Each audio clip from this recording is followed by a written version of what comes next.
Good evening, everybody. This is Francisco, Joe GR, and Dan Frijoles, Mahalo Beans, whatever you want to call yourself. Andrew Sagona. Sure, we'll go with that. Uh, and today is another episode of Sports Goofs with my good friend Andrew and our new member to the crew, Charles, who's we're going to be talking for him by proxy, just like we do with Dougie Souls, who's our other member who's here but never seems to be here at the same time. Right. We interact with them in spirit. Yeah, and we'll probably share our conversations that we have through text and Facebook Messenger. But we've got a large, and I mean large slate of games happening tonight. I think you said there were 37 things going on tonight. At the very least, between the NHL, NFL, NBA, and NCAA football and basketball, and also the MLB awards have finally concluded. That's so true. We'll be talking about that. Lots of subjects to go on, lots of things. The Florida Panthers are playing tonight. The Lightning are playing tonight, which is what me and Andrew care about. Well, I care about college football. Yeah, no, I'm saying, but our personal ties to teams. The Panthers on the 5-game winning streak. Hopefully that. Well, FAU's playing tonight. They are? In football, yeah. Oh, okay. So go Owls. Go Conference USA. Are they in Conference USA? Mm-hmm. Okay. I think they're... Just want to make sure. They're not in a Power 5 conference. They're down in... Quotation marks. Denton, Texas today to play the North Texas Mean Green. Death to Denton. Which is a King of the Hill reference. Okay, so... first things first, though, we're actually gonna play a game tonight as well, a video game in the background or foreground, however you want to call it, and it's a treat. We have a treat today. Well, it's basically going on what we did last week, which is NFL Blitz, but this time from the year 2000. Right. So we're going even further back in time to kind of douse ourselves in nostalgia, but. Unlike the Marlins, who have said that they are moving forward with this. Well, folks, welcome to the new Miami Marlins logo. Okay? They introduced it today with a video showcasing that they want to move forward, that these are our colores, as they call it in Spanish. They have a little Spanglish there with a hashtag. And they've done away with the Maroon 5 multicolored logo. And the Marlins are making a lot of changes. And as I stated on Facebook, Jeter has saved the franchise. Andrew, I want to get your initial thoughts because I know you have some initial thoughts. I'm biting my tongue here. And his thoughts can be stated in a long Yes. Okay. When I found out the news, I texted Francisco, and it was Yeah, he's not a... I'll make a disclaimer. I'm not as much of a Marlins fan as Francisco here. He's lived here basically his whole life. Yeah, so Andrew's coming from, I guess, a neutral perspective. I wouldn't say neutral. Semi-neutral. I consider myself enough of a Marlins fan for my opinion to have some weight to it. Because I followed the team in 2003... when they won the World Series. I'm a huge Pudge Rodriguez fan, and before I settled on a team, which is the Tampa Bay Rays, I followed him wherever he went. So, Texas Rangers, Florida Marlins, Detroit Tigers, you name it. Although I sort of disowned him when he went to the Yankees, but that's another story. And I've gone to more in-person games here since I moved to Miami than I did when I was in Orlando. Because the ballpark is right down the road from me, basically, and I had to go an hour and a half to go to Rays games.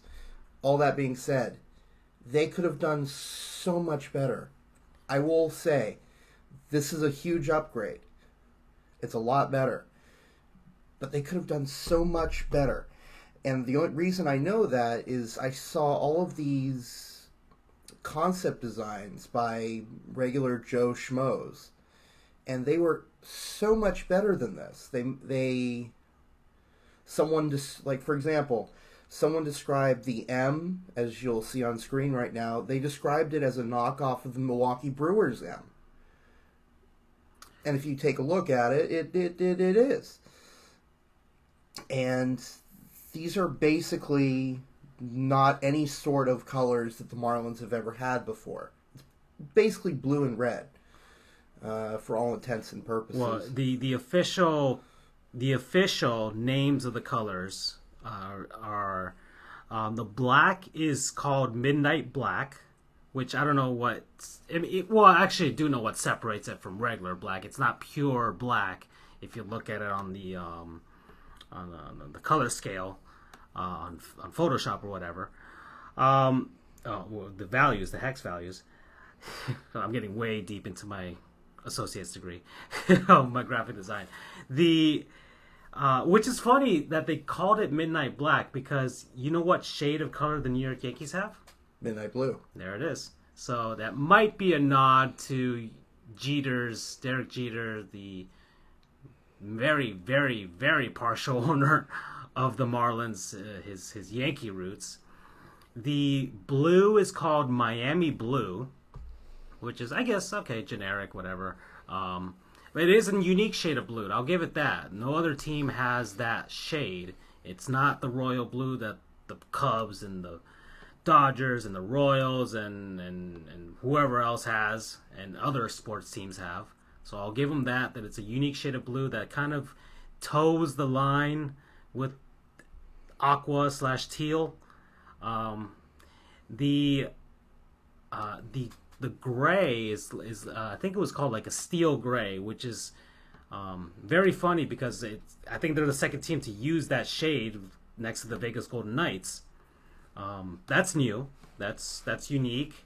And then the red is called Caliente Red, which means hot red in Spanish.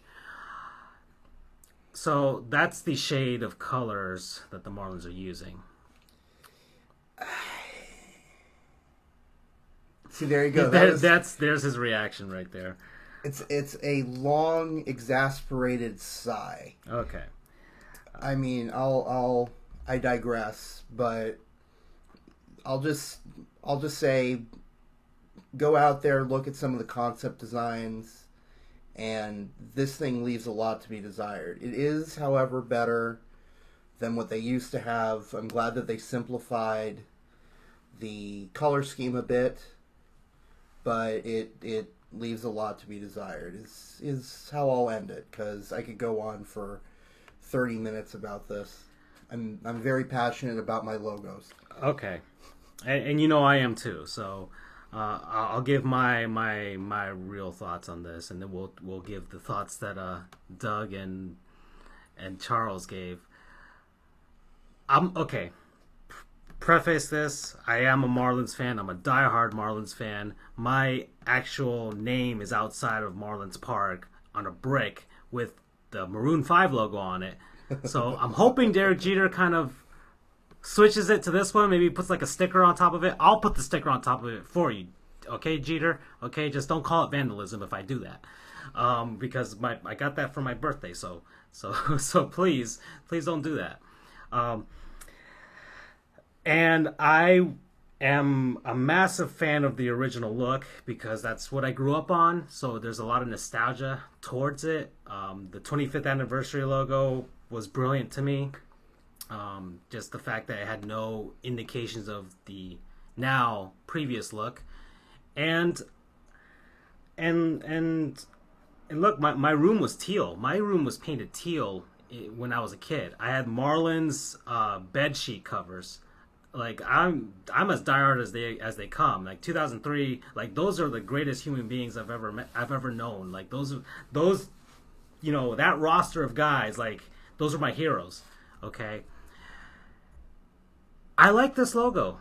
Okay, I like this logo. I've already got the initial thoughts from even my dad likes this logo. He says it looks electric, which I can kind of see that. I can see that sort of electric look. It's got the blue has some life to it. As a graphic designer, I like the simplicity of it. I'm very much a minimalist when it comes to my design style for my logos. Not too many details, just enough to get to see to kind of portray the idea. I like the silhouette of the fish. The color scheme, I thought I was not gonna like it when I saw the initial leaks, but they were low resolution, very muddy. Now that I have it in front of me, now that I see the complete look, I like the choice. I like the fact that it does indeed signal a break off from the previous look, and it's not a retread of the old look. And I know why Jeter, other than his PTSD from 2003, won't go with the teal, black, silver, and slight hint of orange, because really, it is about moving forward. It is about not yearning for the days of the 93 through 2003, or let's say 2005, because that's when things really got off the rails. Because really, although the Marlins did win 2 World Series championships, it came with 2 devastating fire sales. Okay, so we don't want to think about that. 3 devastating fire sales. In that time span between 93 and 2005. Okay. Oh yeah. Okay. So the 2 devastating fire sales right after winning a world championship. 2005, they at least kept that team, the 2003 squad, together for 2 more seasons. I'll give them that. But so, and it's new, it's unique. It kind of sort of has a little bit of a harken back to the 1950s minor league Marlins who wore blue with orange, but that was more of a royal blue with an orange look. I kind of want to see this. I want to see how this would look on a white background, because they're going to have home uniforms in white. So I want to see how they're going to play that out. Their caps will be black. We know that. And we know that there's a black alternate uniform and a blue alternate uniform. And they'll probably have a road gray. So I don't know how this all black look would look, unless the Marlins are going to be one of those teams that does not have a road. I don't know. We don't know, because this is another thing. Major League Baseball's uniform manufacturer changes in 2020 with Nike. And we see what Nike's doing with the NBA, with the non-traditional uniform slate. No real home uniforms. It's, like Icon, Statements, City Edition, whatever they're calling it. So maybe they'll do that with Major League Baseball, because really, honestly, baseball is one of the few sports that can actually get away with 2 teams having different color uniforms. They're on opposite sides of the field. They're not going to get confused with each other.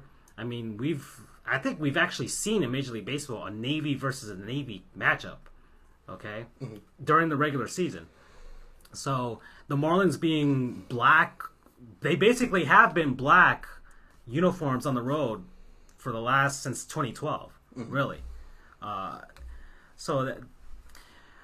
From a design standpoint, it's very simple, very simplistic. It's gonna go well on any piece of merchandise. It's very simple to make. There's not too many elements. It's not as detailed as the original look. It's not as overly not abstract, but convoluted as the last look with all the colors. So this is gonna translate very well to uniforms, to merchandise. So I understand that aspect too. The Marlins probably put an emphasis on that as well.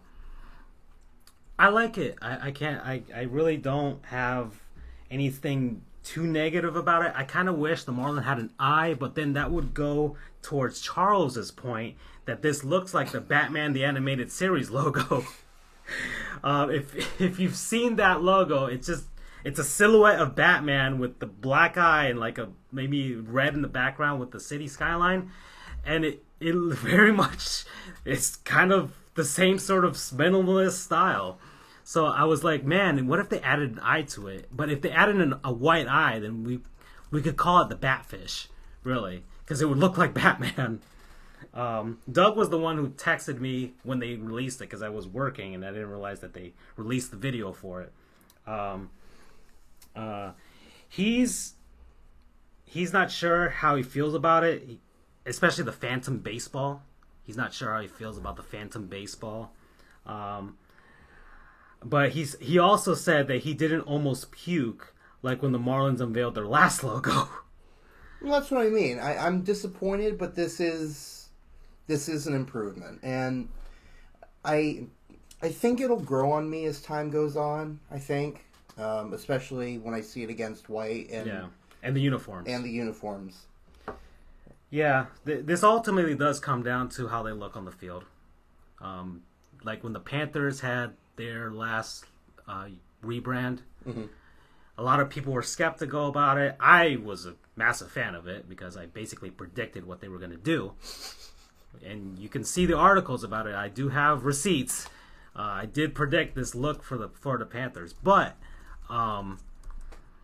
ultimately it came together when they actually got on the ice for actual games. Like, man, they actually look good on them. Mm-hmm. So for the Marlins, it's going to come down to what they'll look like come spring training.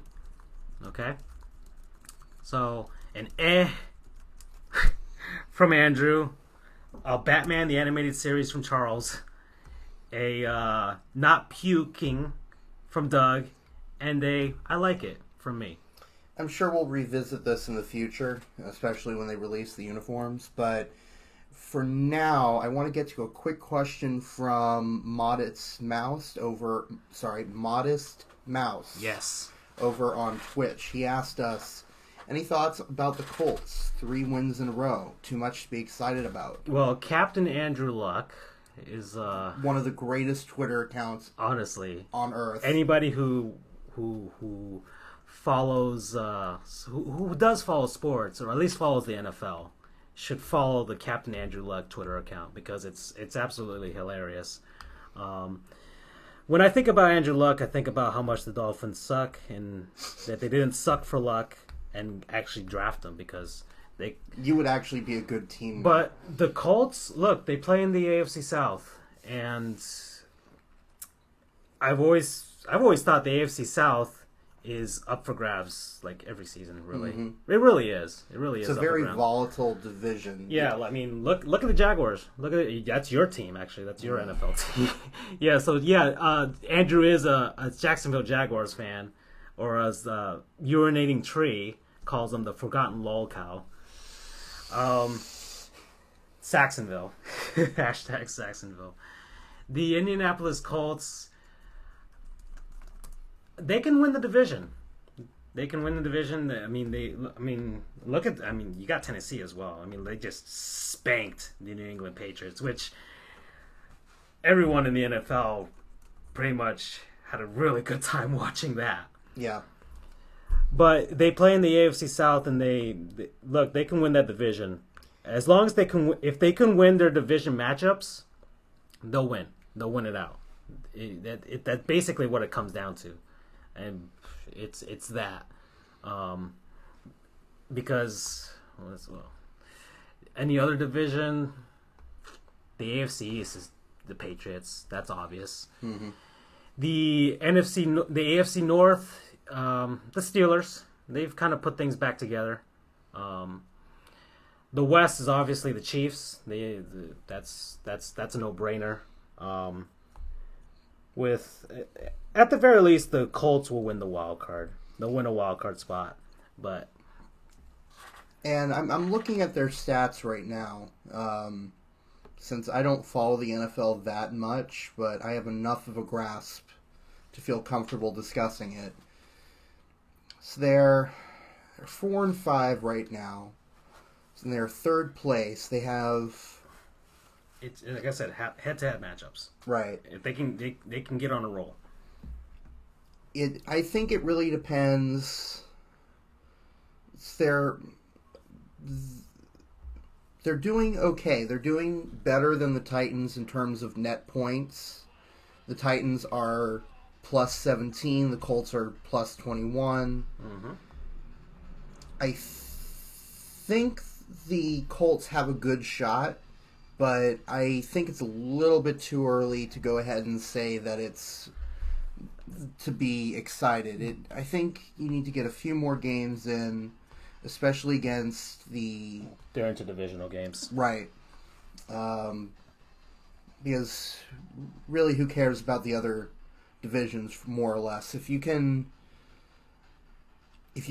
get the job done against the other three teams in your division, you get to the playoffs. And Luck is getting fairly well protected right now. He's not being completely and utterly destroyed. I mean, yeah. As compared to last season, he's Aaron Rodgering things a bit. You know, he's putting the team on his shoulders. So as long as he stays healthy, the Colts always have a shot, I think. Yeah, and they've already made it. Well, now more than one game over the midway point, and they're only 2 games back. So yes. So it's but once again the AFC South is a winnable division every season, really, until somebody actually cements themselves as like the end all be all. Then it's going to be winnable every season for any of those teams. Like, look, the Jaguars are 3-6. I mean, we're still technically in the race. Yeah, exactly. They could still maybe turn things around. Maybe I don't know. Maybe they find someone other than Blake Bortles to quarterback for them. Or maybe the defense can actually really, get their stuff together. They need to live up to the name of Saxonville. They haven't been doing that. Yeah. So, all right. So we're gonna actually start playing here. Some NFL Blitz 2000.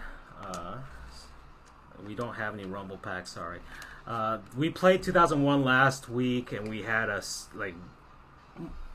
surprisingly really good time. Yeah, that was a lot of fun.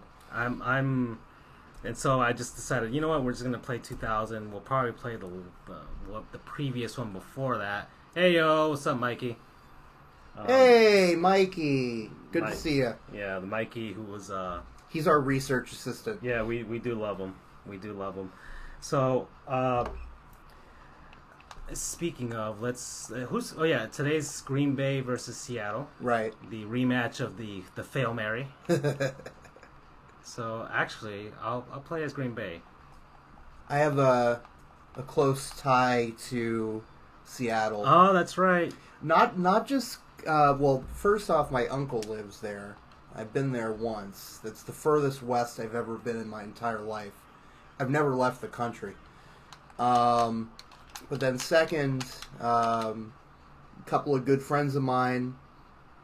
I know, Mikey. Enjoy the game. You still have 30 minutes, so you can stay with us and have some fun for a little bit. Yeah.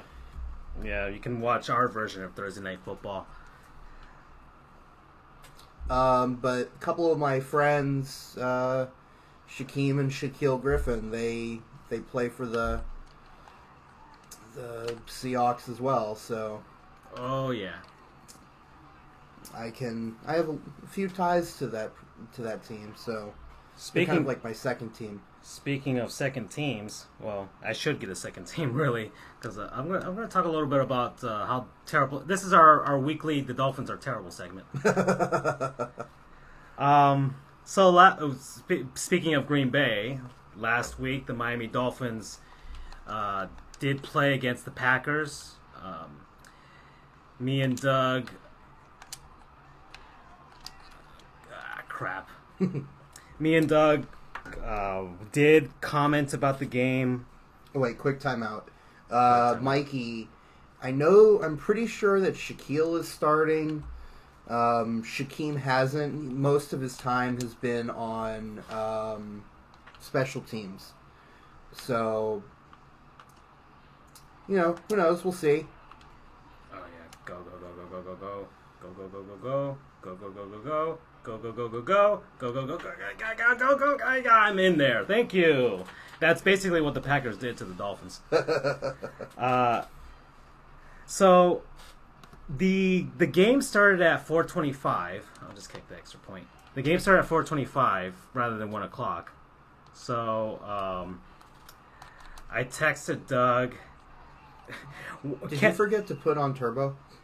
Well, it's the shoulder button. Oh, okay. In this game.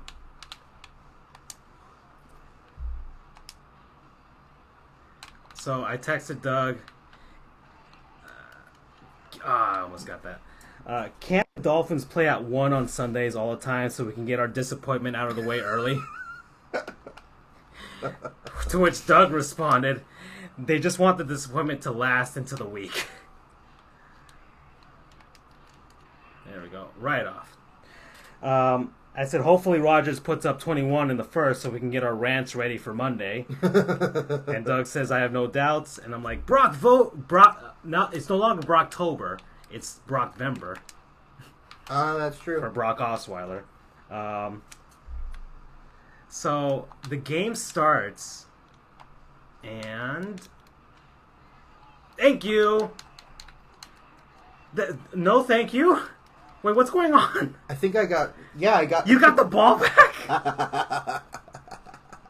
A dual interception.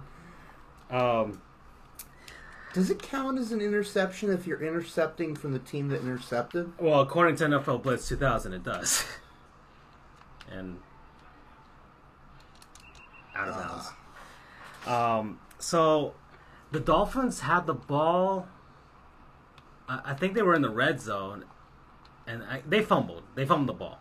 Actually, no. Brock Osweiler, they failed to snap. It was too high, and they fumbled, and they lost possession of the ball. Right when they looked like they're having a pretty good drive.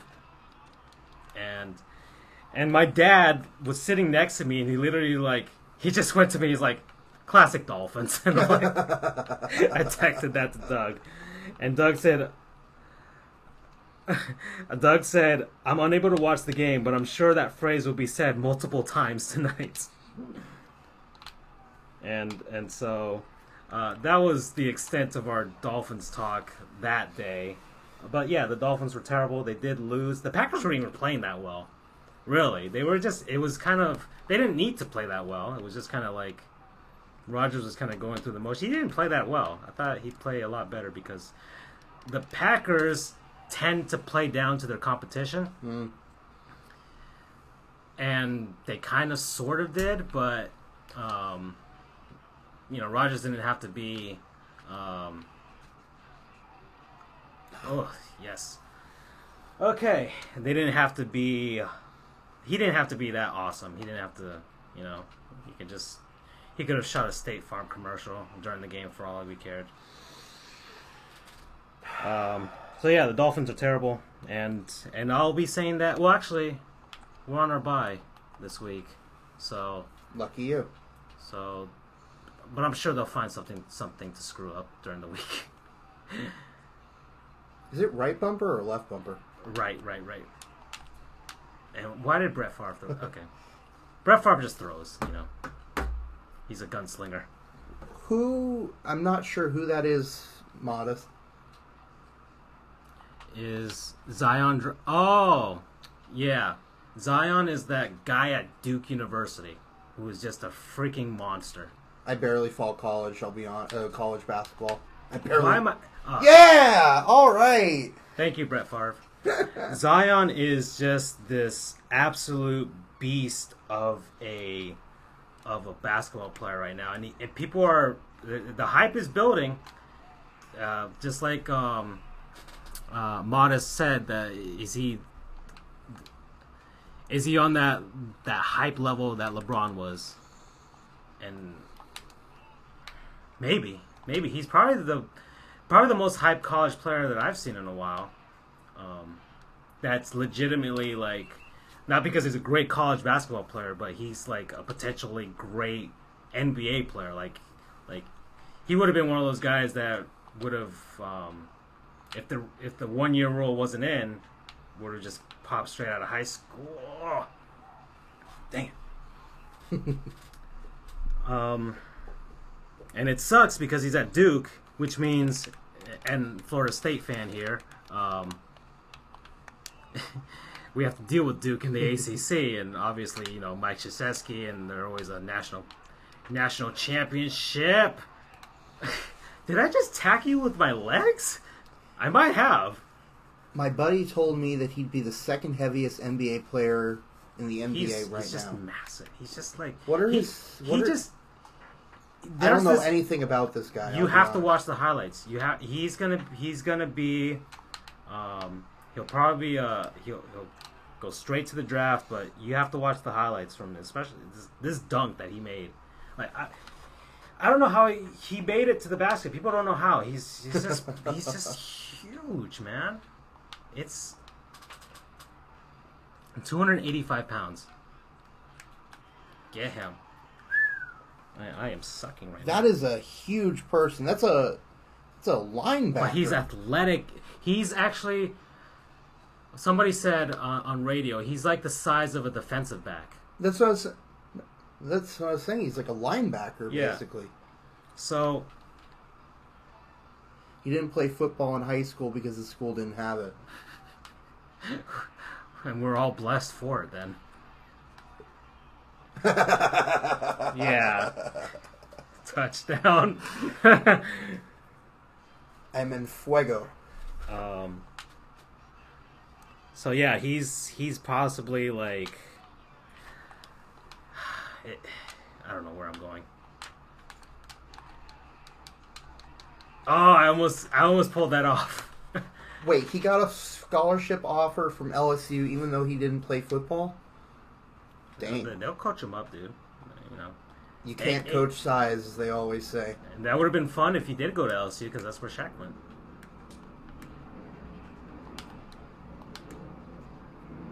I think it's left... Oh, and I fumbled. It went out of bounds. I think it's left bumper that's turbo.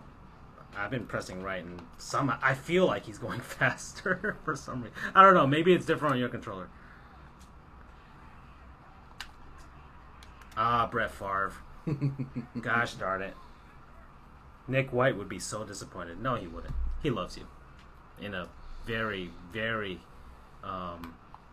blasphemous sort of way.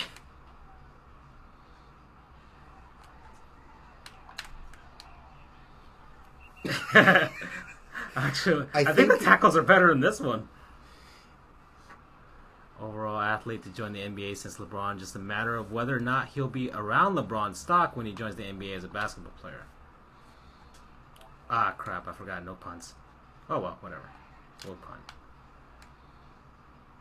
Come on. We had a house rule that we won't punt. But I did. Why can't... Oh. It's a touchback. Good.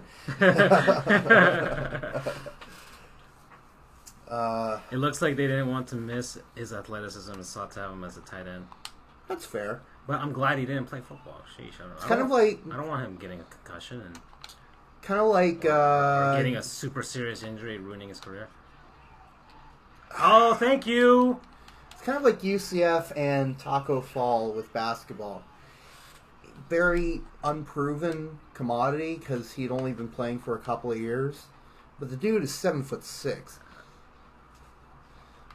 I mean, it's a common thing now. I mean, the Miami Heat drafted Bam Adebayo out of Kentucky, and they really drafted him for his athleticism, not because he was, you know, a supremely great basketball player, but just that potential. Mm-hmm. I think a lot of basketball and I guess football teams are just seeing hey man, this guy's a beast. If we could teach him how to actually play, then... Who is your Mamadou Ndiaye, or however you pronounce it? How excited are you to hoist the flag? Oh, right, you went to UC. You go to UCI. That's right. How excited are you to hoist the flag? You must be from RCFB. I am much more excited than I thought I'd be. I should mention. So yeah. So give me that. RCFB. I remember that we played you that a couple of years ago, it was his freshman year. That was, I think they called that the tallest matchup of players in college or NBA. That was really interesting to see. Wish I had been able to go in person for that one. I shouldn't have gone for the interception. Get him. How do you go for interceptions anyway? Remember, you kind of have to turn the controller facing the guy. Oh, okay. The quarterback. Oh, shoot. So, like I said, it's kind of finicky. What journal?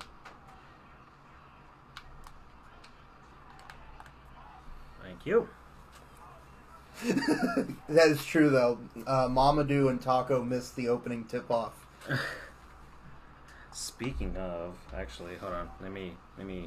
And Modest, I am pretty excited to. Let me check some of the scores. To hoist it. I mean, we have the scores on the side there, but I just want to. I want to check the Florida Panthers score more than anything. I didn't get a journal with the flag. Holy crap! They're winning 2-0 right now over Columbus in the first. Excellent. 4:15 left. They are really on a roll, and we really need it down here in South Florida because all our teammates are really terrible. Keep going. Yeah, I didn't get a journal with the flag, but I'm excited because Big Nick and Eric Ekblad, his second straight game with a goal. Keep going. Sorry. Because RCFB Reddit CFB, they started making their own flags. Like the flares? Yeah. Okay. But they have a white flag. I'll show you a picture of it that has just the RCFB logo. Oh, okay.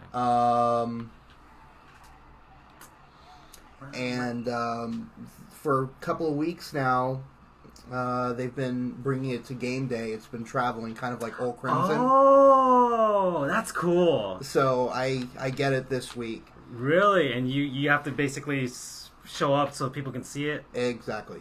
That is awesome. Oh, no. No. Dang it.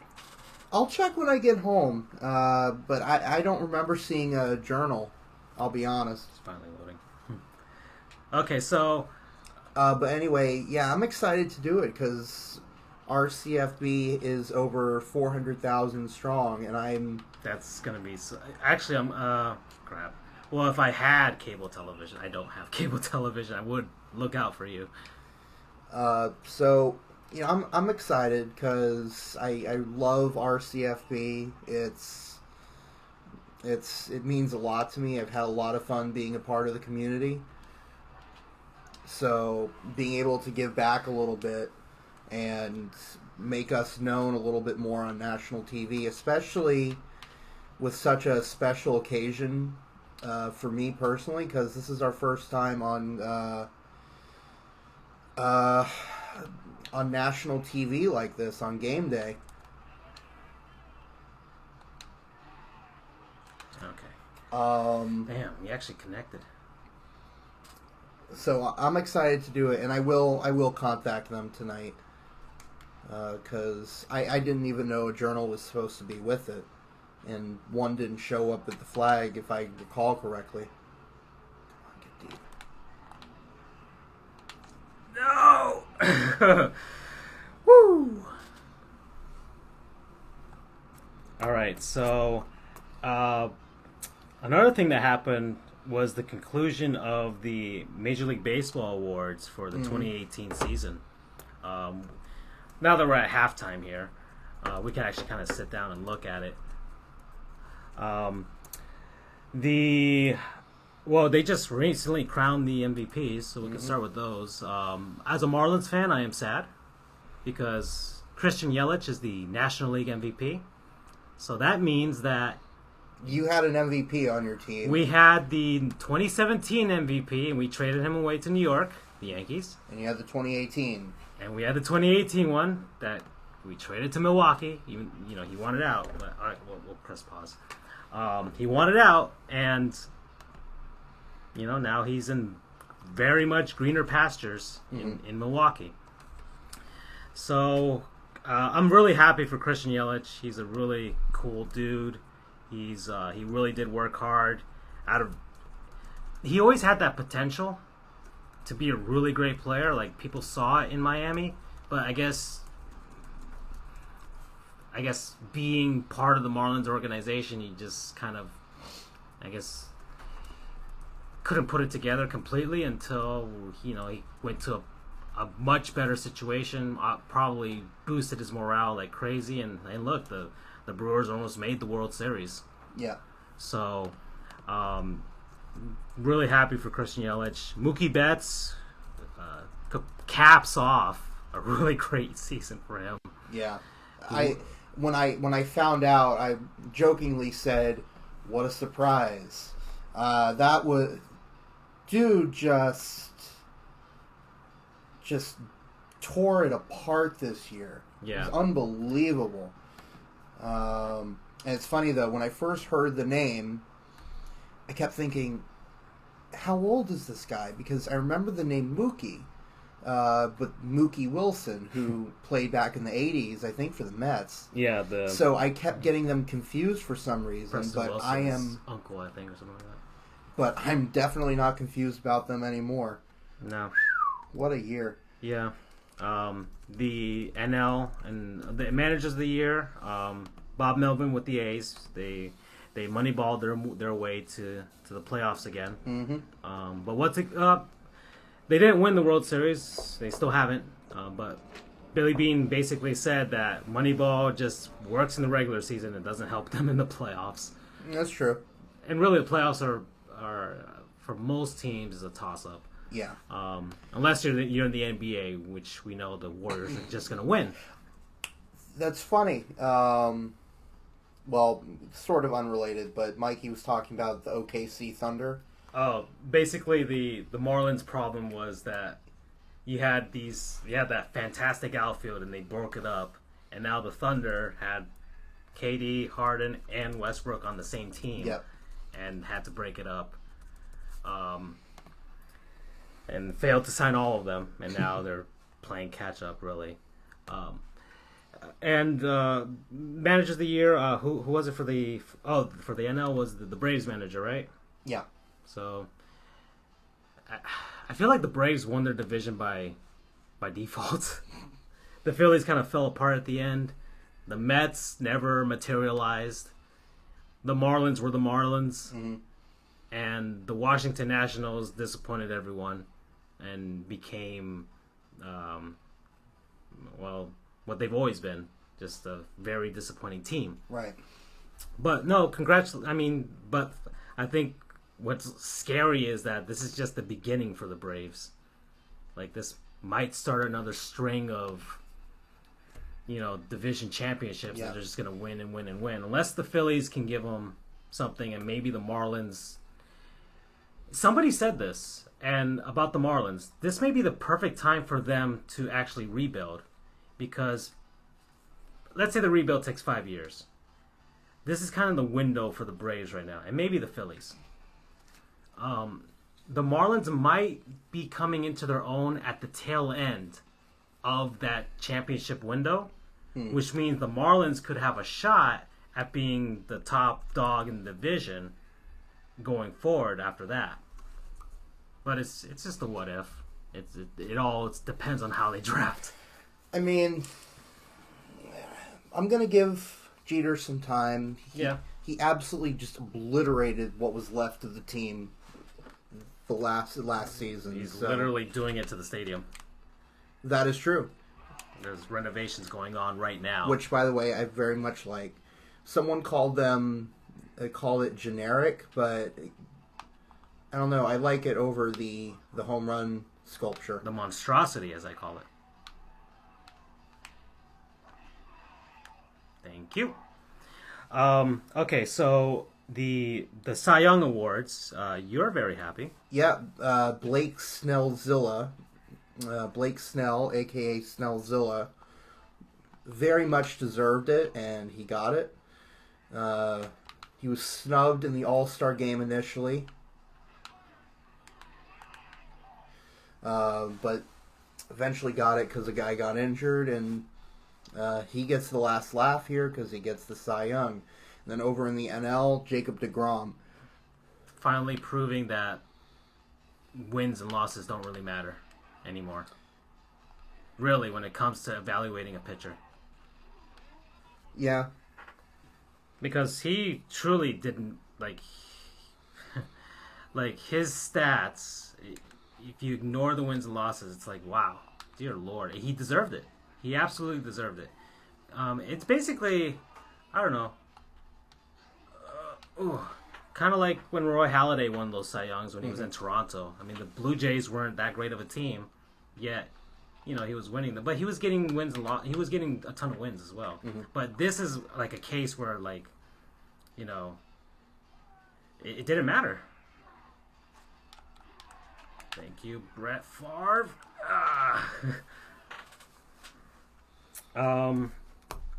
What other awards were there? We did the Cy Young, the MVP, the Rookie of the Years. Acuna. Expected.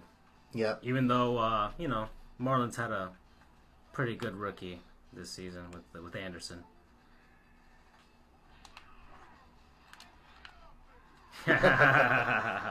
Yes. So Acuna is expected, and then Ohtani out in Anaheim. Honestly, that wasn't that unexpected. He did something that no one has done since Babe Ruth. A lot of crybaby Yankees fans wanted their guy to win, but that includes Charles, because he is a Yankees fan. So just to forewarn everyone. But he's not going to like me when he starts coming to the show.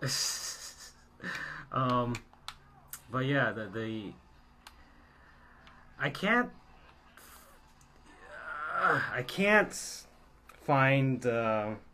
really find a counter argument to them. Maybe for Ohtani, because he was injured for a lot of the season. Like, I can get people's kind of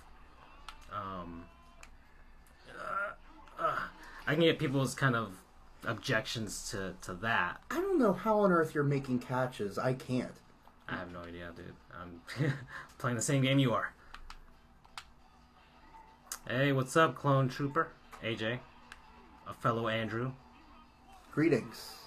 We're just talking sports, playing some footballs, playing some sports ball, getting those slam dunks. I guess my defense is just better. All right, take see it you, easy, Mikey. Have fun watching the real Packers and Seahawks. And this game is so old. I don't even think the new Cleveland Browns and the Texans are in this game. Browns are, Texans aren't. Okay. Alrighty. Let's see. So Carmelo Anthony is He's gone. He's homeless again. What a failed experiment that was. Someone's out. Thank you. 3rd down and 50. And I feel really bad for him, man. I mean, I know he's making millions of dollars, and but as a player for Carmelo Anthony, I feel. No! It's another turnover by me. Jameis Winston's turnover bakery. Urinating tree. My goodness gracious, I love that, man. Because, like, I was a fan of what's going on? The ball's loose? I don't know what happened. I was a fan of Carmelo when he was in Denver. I did not like his exit from Denver. I felt that was very, very selfish of him. Especially when I think if he had stuck it out, that team would have... Because they had made it to the Western Conference Finals. I think they had one down year after that, and that's when he wanted out. But I think all the pieces were there to kind of do something there. Oh, come on. Just short. But yet he wanted, okay, I want to go to New York. He wanted to go to the Knicks. He wanted to go to the Knicks. And he got his wish. He definitely went to the Knicks. But I think he kind of forgot that they were the New York Knicks. You know, I know he's from there. He wanted to go home. I don't fault somebody for wanting to go home, but at the same time, like,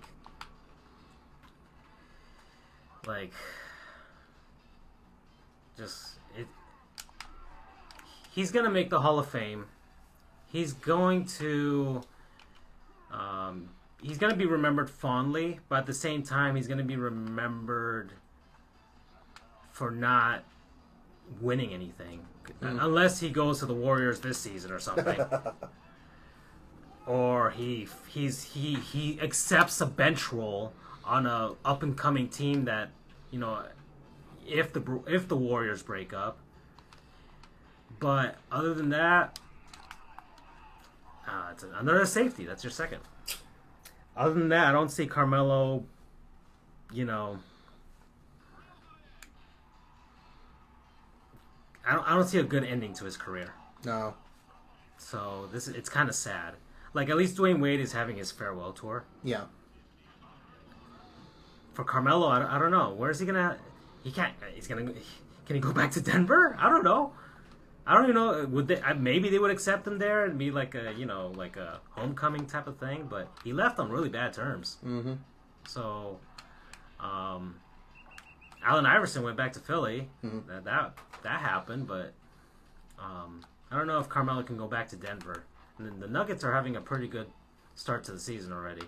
So I don't know if they want to mess with that, because you saw what happened to Houston, and they're one of the elite teams in the NBA. And Carmelo, I can't blame it on Carmelo completely. Maybe they didn't know how to utilize him, but his style of play is what messes things up for a lot of teams. He is no God.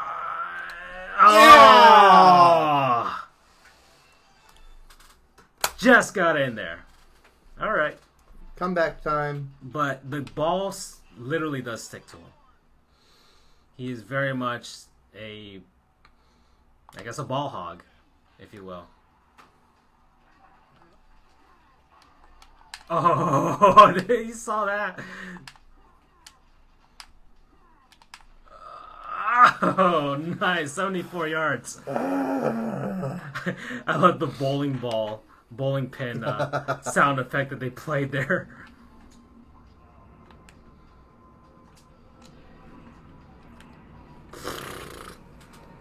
All right, so the Lightning are losing 2-1 after one against the Penguins. Yeah, it's not as bad as I thought it would be. It is 2-2 in the battle for New York City between the Isles and the Rangers. I'm glad you listened to my suggestion. Yeah. It's not the battle for New York. Unless they're in Long Island. Well, they technically are in Brooklyn, but they're not in what's considered Long Island. But so you got the Sabres. Yeah, no, the Sabres are in West New York.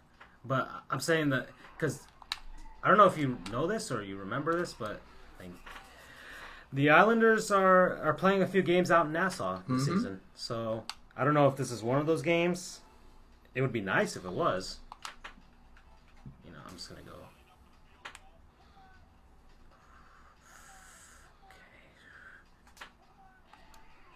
Oh, you blocked it. The Packers-Seahawks game hasn't started just yet. The Devils are up 1-0 on Philly. Panthers once more. The Syracuse Orange are playing tonight against the Huskies. The Huskies are winning 38-33 at the half. It's an old Big East matchup. Yeah. Toledo is 28-17 over Kent State. Rip Big East, and I'm not talking at the about half. And I'm not talking the new one because the new one sucks. And I guess there's some NBA action today, but I'll look that over later. And you guys can see the score on the left side of the screen. 1 yard loss. Quarterback seeks do not work in this game. Okay, decision time, dude. Tie game or what?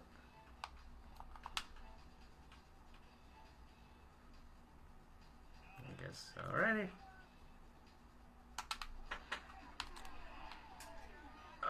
I meant to pass it to him. Oh my goodness gracious!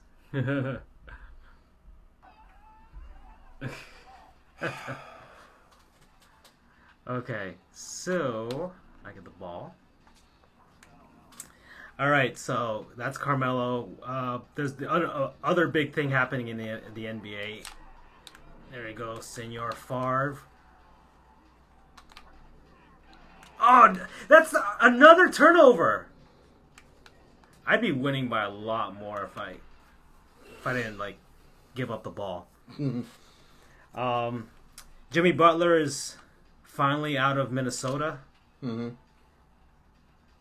I don't know if I have some thoughts from Charles that I have to read on his thoughts on Jimmy Butler. But my thoughts are, the Miami Heat didn't get him. I guess the Heat didn't exactly give what Minnesota wanted. Apparently, the final offer for the Miami Heat was, I think, Kelly Olynyk with Josh Richardson or something like that. And the Wolves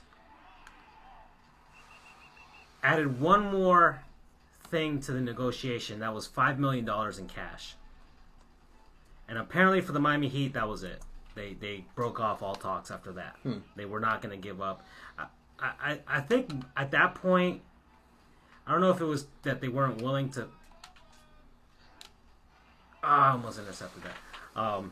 They weren't willing to. It didn't matter, but they weren't willing to give up the money. It was just that I think they were pretty much frustrated with the Wolves at that point. And Josh Richardson actually he's been having a really good season so far. He's actually putting up very comparable numbers to Jimmy Butler at this stage of his career. So, and honestly, I'd rather they stay with him. Gosh darn it, man. Can't get anything going. This is the end of the game, right? I'm close to it. Oh, sheesh. I don't really have to do anything. I just hold the ball. As long as I don't get a fumble.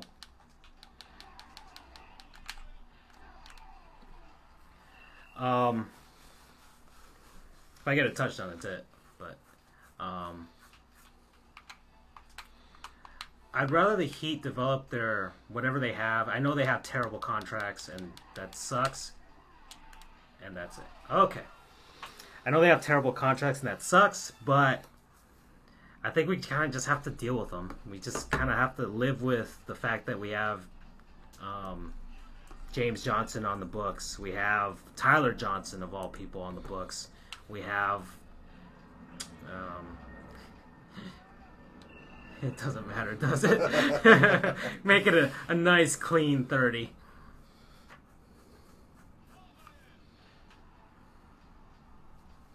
You have to jump. I do? Yeah. Okay. Oh, he caught it. It doesn't matter. Doesn't matter. Okay. So that's the end of the first game that we played, 30-18. Let's our buddy Charles just messaged us a few minutes ago. He said, "This just in: Yelich becomes NL MVP. Close up to uncomfortable Derek Jeter face at next club interviews." Oh, okay. So let me look. I'm finding Charles's Blitz trivia.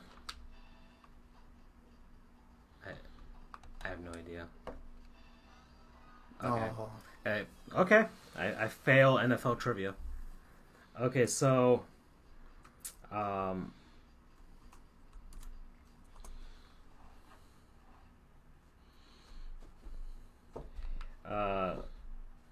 we should try to do a best of 3. for to have like kind of a winner at the end of this. Mm-hmm. We're already about 1 hour into this. So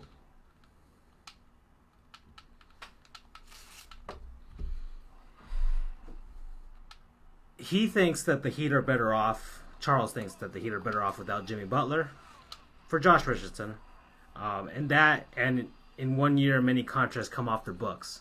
So via releases or any trades. And this time, you know what? I'm gonna let's see what team do I want to play here.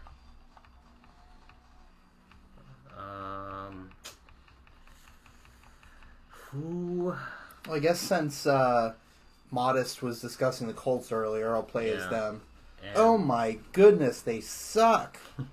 This was Peyton. I think that was the first season Peyton Manning was the quarterback. Sorry, Modest. I'm not that comfortable playing with a team that poor. But I am, so I'm going to pick the Dolphins. Oh.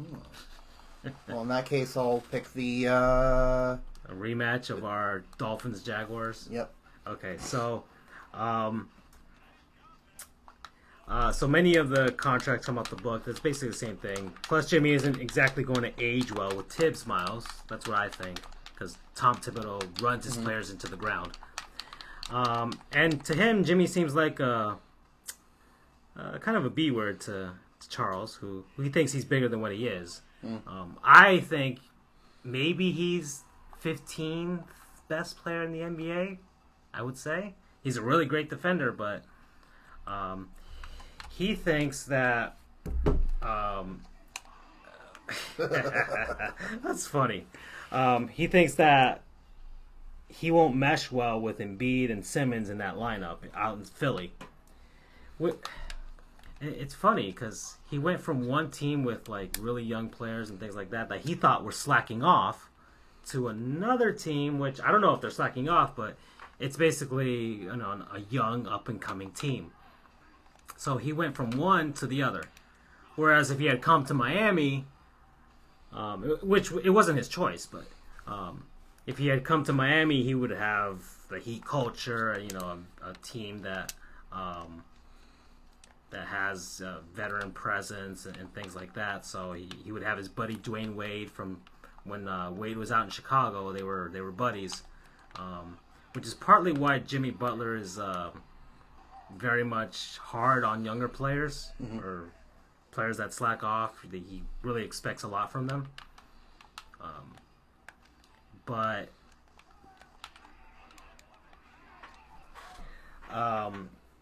it didn't really work out in Chicago because of that. It didn't work out in Minnesota, and we'll see how it works out. To him, to Charles, giving a player, because Jimmy's going to be looking for a big deal, max contract. He plays defense, but if he's going to give out max contracts to Charles, he want a player that can average 23 points, 6 rebounds, and 6 assists. We got Dan Marino here. I don't know how that worked, but it did for the season. So I can get that. Jimmy Butler's at a kind of a downswing to his career soon. Like, he's in the prime of it, but I don't know how, maybe 2 or 3 years more of being what you would call an elite level talent. But unless, I don't think he's made up like LeBron. He's got those Thibodeau miles, and it's gonna be, might be rough towards the end, because he's gonna be looking for like a big 5-year deal. Thank you. Still tackled you, just in the end zone. It's a little too late there. That thing is so delayed, it's not even funny. Yeah, I know. We're talking about the stream chat, right, on my phone / tablet that I'm using. I don't know why it's delayed, but it is. But we can still see the other comments on the other side. All right, so actually, let's go to since you talked about College Game Day, let's go to UCF, dude. All right, they are the best team in the state of Florida. That is for sure, bar none. Like, I don't know if you've heard of the 5 Reasons Sports Network. No, it's a group of, I guess, guys who are in broadcasting, radio, video, and writing, sports writing. But they're with more of a local flair covering all of our teams here. It's they've got a pretty good group of guys that do local like team specific podcasts. Like for let's say for the Florida Panthers, they actually have Steve Goldstein, the television play-by-play guy, doing a podcast. And thank you. Okay, very un-Dolphin-like performance right now.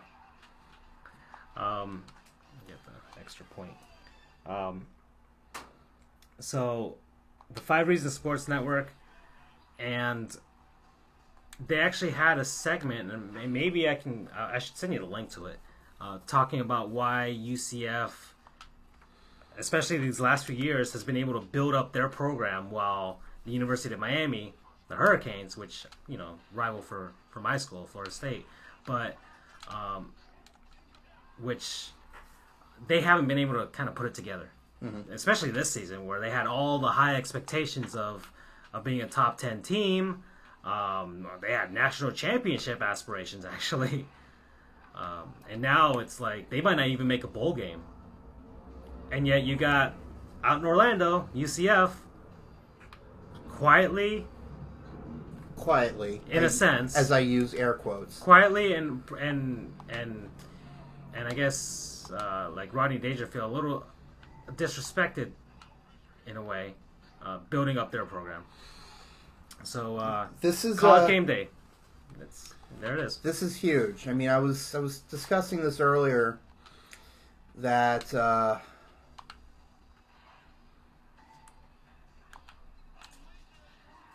no. Okay. Excellent.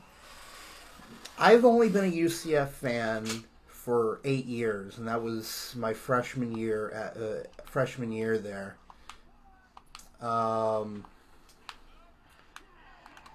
And so, just in the 8 years, it's been less than a decade, I was there for our first bowl win. It was a 10-6 win in the Liberty Bowl against Aaron Murray, I believe, led Georgia Bulldogs.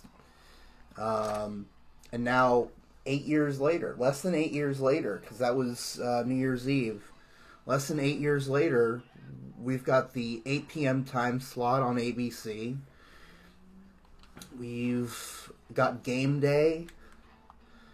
It's just a unbelievable change in how much has happened in just a short amount of time. And in the grand scheme of the program, UCF's only had a football team since 1979. We're going into our 40th year. And we've only been in FBS, the top level, less than... I was 4 years old when we went to the FBS. Just to give you an idea. Let's see, 1996. So they would be a senior in college or just graduated college if UCF's FBS team was a human. They'd be 22 years old if I'm doing the math right. It's just great being a part of the ride with this.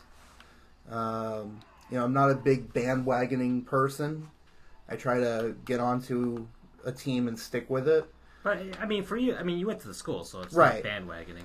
That's what I mean. It's cool to be on this ride from the very beginning, basically. Well, my beginning.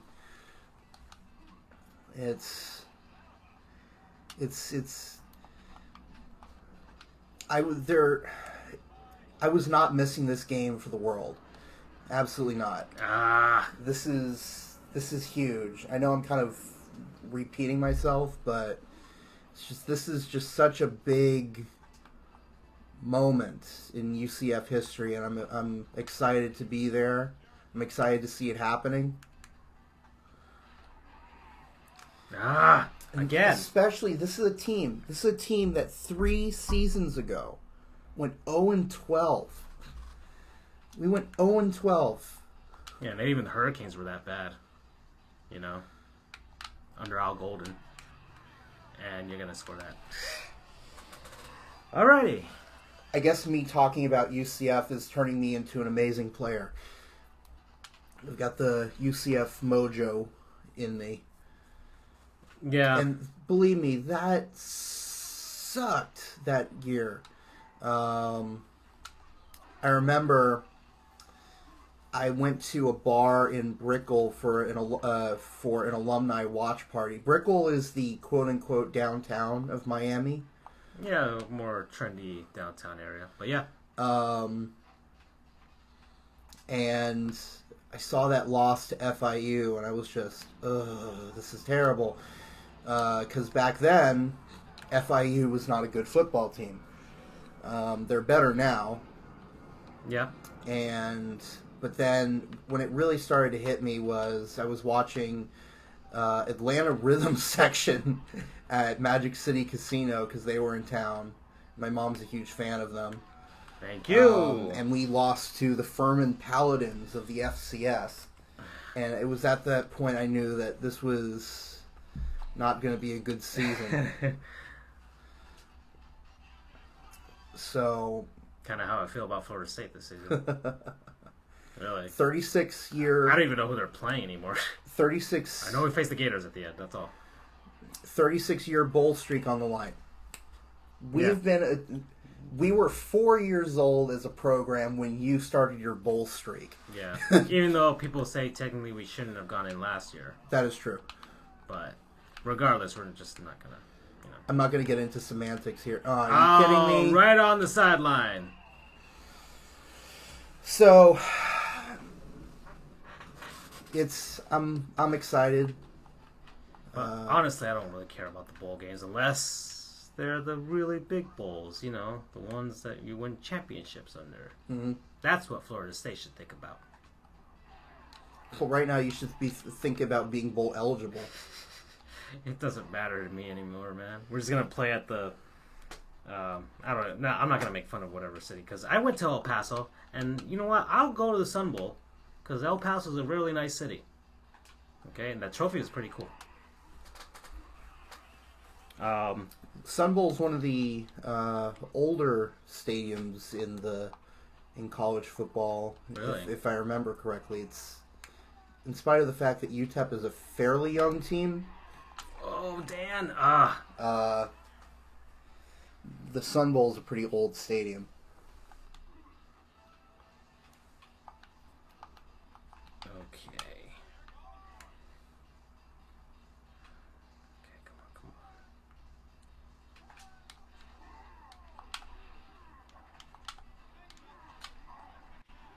on. I tried to kind of avoid you, but I didn't. Hey Siri, what's the score of the Florida Panthers game? Getting all techno-y in here, Mr. Francisco. Panthers are losing to the Blue Jackets, 3-2. 11 minutes remaining in the second period. Okay, so I guess they failed to show up to the second period. They gave up 3 goals in 9 minutes? Wow. I am dumbfounded. Unless Roberto Luongo got hurt, which, you know, heaven forbid, because we need him. Oh, wow. 11 minutes or 9 minutes. That's a goal every 3 minutes. Unless they were completely undisciplined and just gave up power plays like crazy. Well, to be fair, that's not the worst that we've seen even this season. Forget which team it was. Gave up a goal in 2 seconds. Seriously, look it up. Was it the Panthers? I don't know. No, it was not the Panthers. No, that was the Marlins who gave up a home run on the first pitch in 2018. And it was at that point. It was at that point Marlins fans, actually everyone knew the season was over. We were mathematically eliminated that day.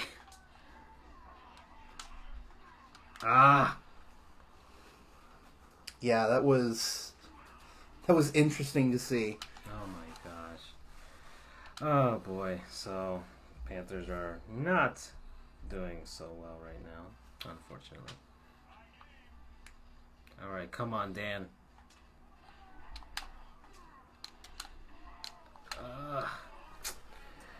Let's see. It is 3-3 now between the Pens and the Lightning. Excellent.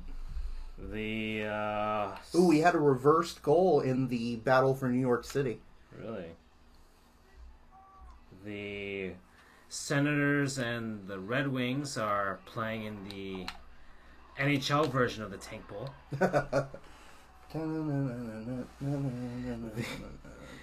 The Devils stir up 1-0. The Packers and the Seahawks are just about to start, and I'm not going to kick a field goal. Sheesh. I said no. Oh, I kicked it. It was a fake play. I was sadly mistaken.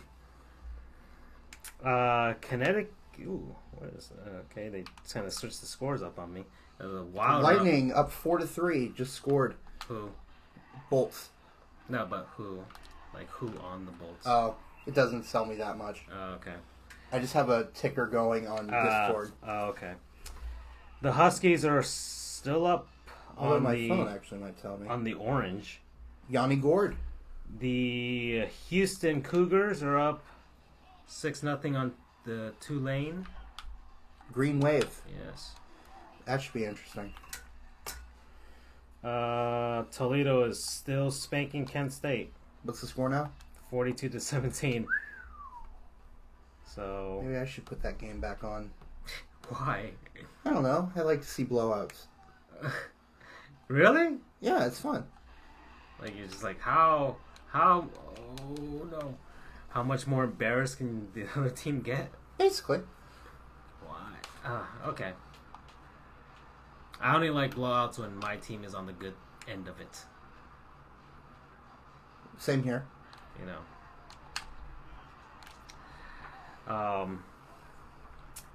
Let's see. Upcoming. No, this is just top 25s.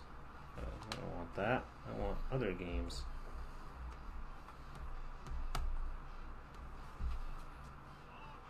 Alrighty. Here we go.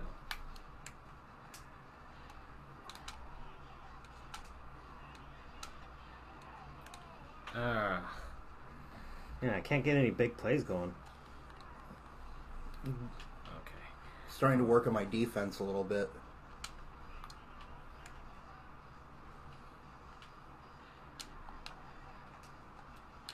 And I should have. Okay. All right. I should have. You know. Forget it. Forget what I should have done. Okay. Dude. You're singing the NBA on NBC theme. Yep. Which is because we were talking about the Tank Bowl. The Tank Bowl, which is what urinating tree, and I think anybody does when two NFL teams that are tanking are facing each other. Mm-hmm. Speaking of sports themes, what's your favorite like sports television or theme, like from That's tough because there's a lot of very good ones. The NBA on NBC theme is really... That is very good. That is... I remember when...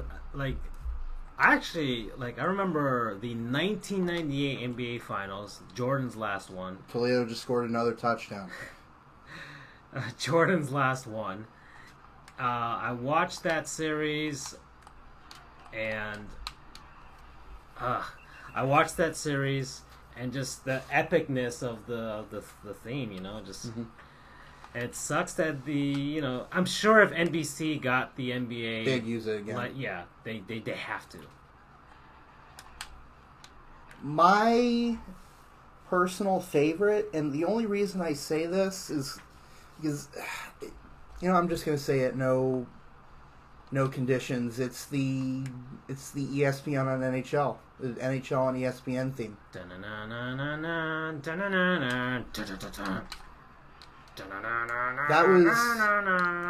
That is Steve Levy and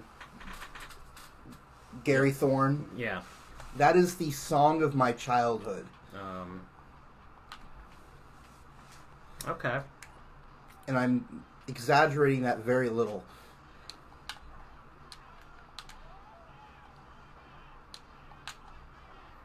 Oof, just got me. I'm exaggerating that very little. I was a huge hockey fan as a kid. And all the games I would watch, the 2001 Stanley Cup when Bork finally won. That song is, and always will be ingrained into my head.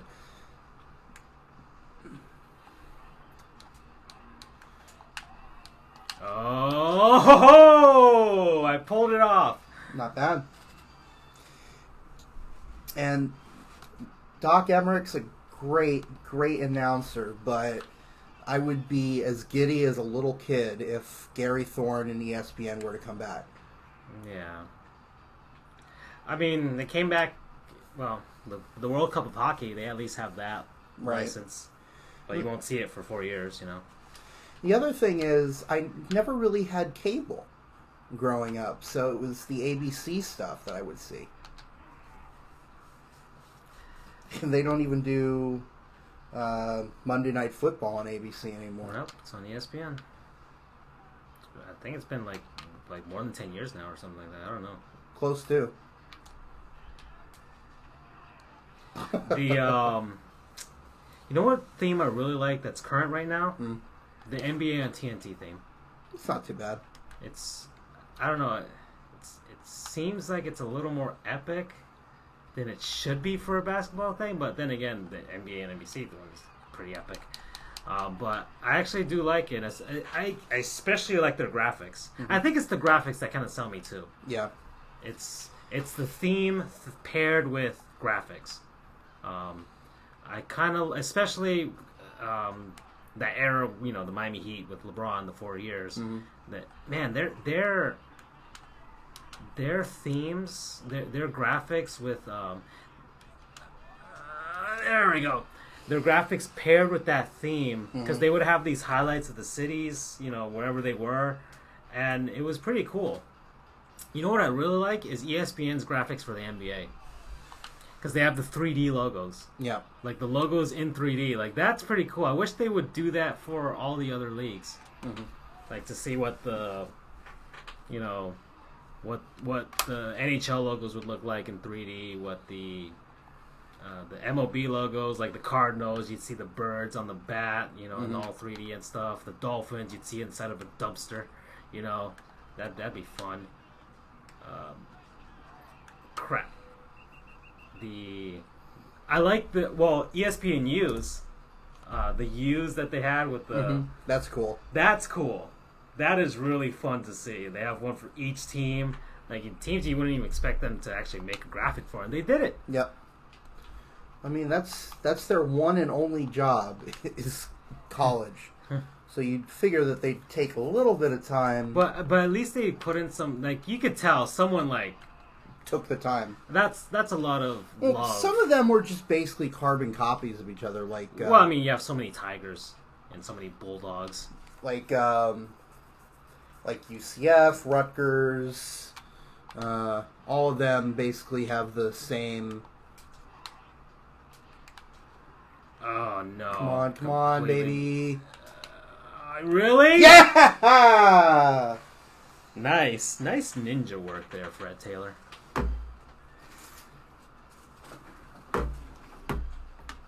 Crap.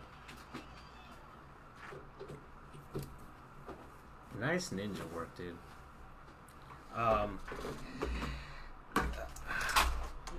Who else do I like? I hate that Fox especially. No, we are not quitting this game. Don't you dare. I would count that as a victory for me. Even though it's tied. Oh no! Get the ball! We got it? I think so. Okay. Fox uses the NFL theme for baseball now. That sucks. It's a good theme though. But I'm just saying. I just never associate it with because they always had the unique, World Series, and the World Series they would actually have a kind of a different version of their baseball theme. You can still hear the baseball theme on the local Fox Sports channels, but they would kind of have that sort of like, like orchestrated version of it. It's like, oh, this is the World Series. This is, Right. something huge. This is significant. Oh, no. Finally, I get an interception. And now they just use the Fox one. And I don't know. I mean, it's uniform, but they have a separate college football one, right? I think so. So, what's the deal? Unless... Because I know in baseball they kept changing it. Like, every, 3-4 years they would have a new version of it. Maybe they were just tired of having new ones all the time, like paying someone to compose a new one. It's like, just copy and paste the football one. Right. Just dumb. I don't know. Too generic for me. That's... ESPN's old college football theme was pretty good, too. I like that one. SEC on CBS football, that's a great one. This NFL on CBS is really good, too. And they've had that one for years. Oh, thank you. They've had that one for years. Yeah, I like that one, too. That one's a really good one. It's too bad it's the run-up to a Dolphins game, but for the most part, but it's a really good one.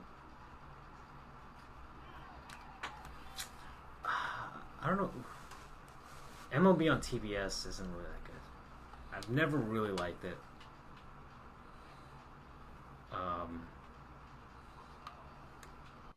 It just feels way... I don't know.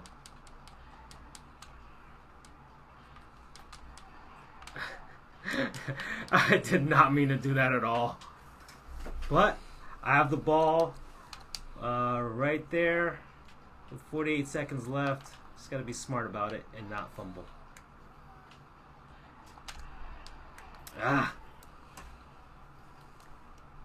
Just need a little bit closer. It's 46 seconds. That's a lot of time in this game.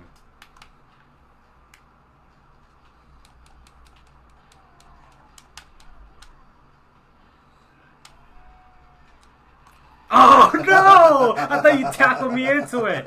Whoa. That might be my downfall.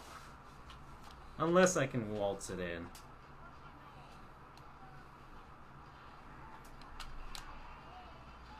Alrighty. Still, 36 seconds. Lots of time for you.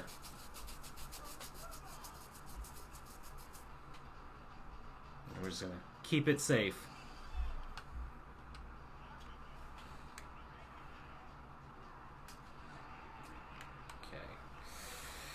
Ooh, boy, oh boy, oh boy.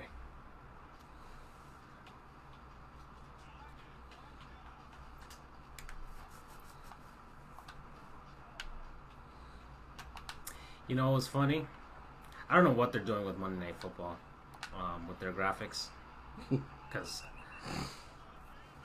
some of them have absolutely no sense whatsoever. I was watching, I think, a couple weeks ago. It was or was it last week? But it was the Dallas Cowboys playing on Monday night against, I forgot who. And they had these graphics with the stats of a player, and the player is playing a piano. Like, it was a computer generated I could have gotten the first 3D player, and he's playing the piano for some reason. I have no idea what it had to do with the stats. There was another one with, I think it was Marcus Mariota or something like that, riding a surfboard. He's Hawaiian. Yeah, but what is... I don't know what... Maybe that especially that piano one. Maybe he knows how to play the piano. I have no idea. Man, I suck compared to last week. Maybe 2001. I mean, 2001, the turbo is really a turbo in 2001, that's for sure. Here, the turbo is just them moving slightly faster.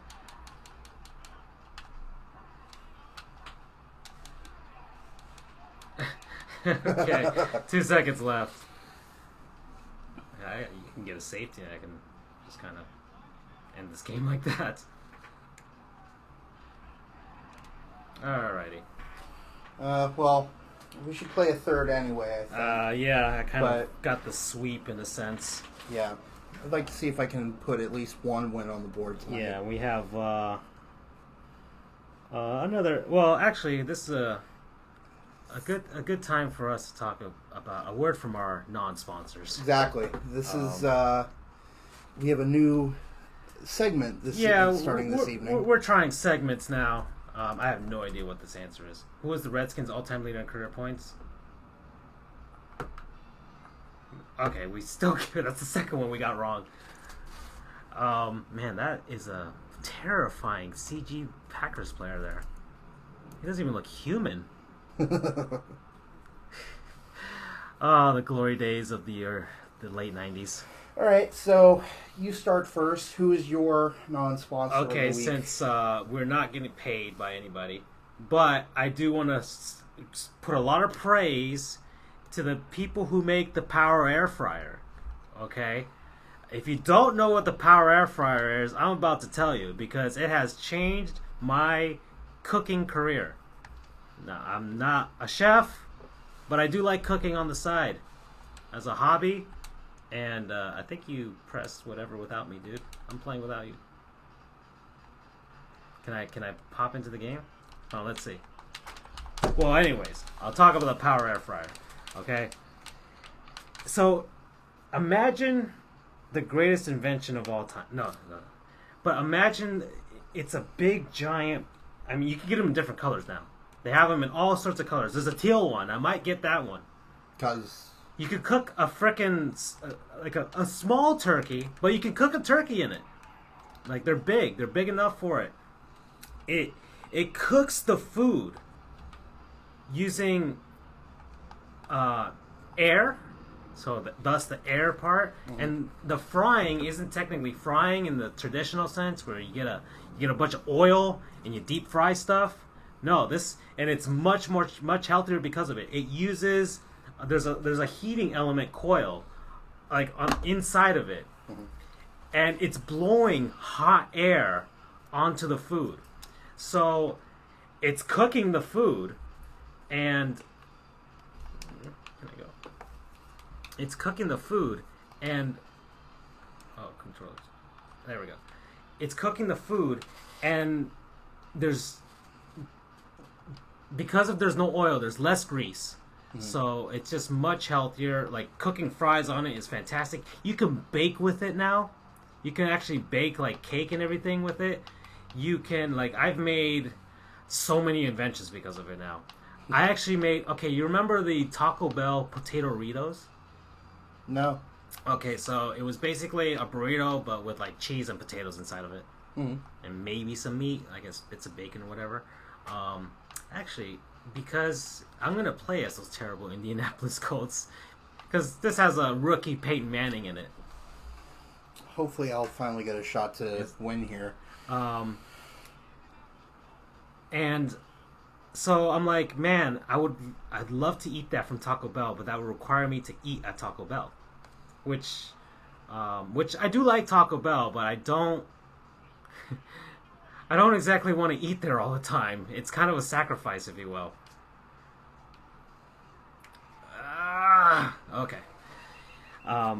So I'm like, okay, I'm going to find out what's in this thing. So I went on Twitter because it just came out and people are like, oh, I just tried the potato burrito and it has this and this and that in it. Okay. So I gathered the ingredients. I gathered real potatoes. I peeled them. I chopped them up. I diced them. I got the cheese. I got the Taco Bell sauce because they do sell them. Okay. They do sell the Taco Bell sauce. And... Oh, Terrell Davis. Going old school, man. Yeah, man, that guy was awesome. And I got the burrito, and I made it myself. And wait, are we actually streaming the game, or are we still on our non-sponsors? Yeah, no, it's in the background of it. Okay, it's done. We're still playing, but and it turned out so well. Like this thing, it's better than a microwave, I think, because a microwave. When you cook with a microwave, and how did you get that ball? When you cook with a microwave, sometimes food tends out to be soggy, because microwave is just based on moisture, you know? So things don't cook as well. Some things don't turn out so well in the microwave. Putting things in an oven or a toaster oven, yeah, it takes time. It has that annoying ding at the end of it. Sometimes it burns the food, I think. Sometimes it takes too long to cook stuff. Maybe it's too fast to cook stuff. Using a traditional oven, I mean, go through all that hassle. You have to, preheat it, all that other stuff. That takes forever, And then deep frying stuff, yeah, of course. But then, it's not as the healthiest thing in the world. But man, I've tried this freaking air fryer now, man, and I've been cooking with for maybe a year now. Mm-hmm. Okay, and I've made arepas with it, which is my favorite food in the world. I've actually made dessert with it, and it's changed my life. I honestly really do love it, and kudos to the Power Air Fryer people. If you don't have one this holiday season, go out and get one. Get one for your parents. Get one for yourself. Okay, save some money, save your health, and go get one, man. And there's a recipe book, and it's awesome. That's it. That's it for the Power Air Fryer. I could talk about it all day. Now for my non-sponsor of the week, duct tape packing tape gun. What? I told you you'd get a kick out of it. Okay, Andrew, Mr. Salesman, sell me on the duct tape packing tape gun. It helps you pack boxes. It puts tape onto the box. And makes it slightly easier. What does it look like? You've probably seen one. Why did I shovel pass to the opposing? No one. This is rookie Peyton Manning. Okay, just gonna chalk it up to that. Okay. It looks like a gun, sort of. It has a handle. Is it electrically powered? No. Okay. Manually powered. Okay. Tape gets stuck all the time, so you have to pry it off with your fingernails. But it does. It's better than Scotch tape, believe it or not. Scotch tape brand. So just in that regard, they win. Okay, so if I may ask, why the packing tape gun now? The duct tape packing tape gun specifically. Well, I was moving. I'm not moving anymore. That's so right. I spent a lot of time with that thing while I was attempting to move. I came to know it very well. More so than I wished I ever get to know a packing tape gun device. When did you purchase it? Or you've always had it? I've had it about a month ago because the other one that we had one. It sucked. That was the Scotch tape brand. We assumed it would be good since it's Scotch tape. It sucked. So I guess in a way, Scotch tape is also my non-sponsor because I'm putting a plug in for them. Okay. Not that they'd want this plug in particular. But yeah, you're kind of bad-mouthing them in a sense. In a sense, not completely, because And it could just be a faulty device. You never know. I love the rest of their products. Those mini Scotch tape dispensers. Love them. Dude. Use them all the time.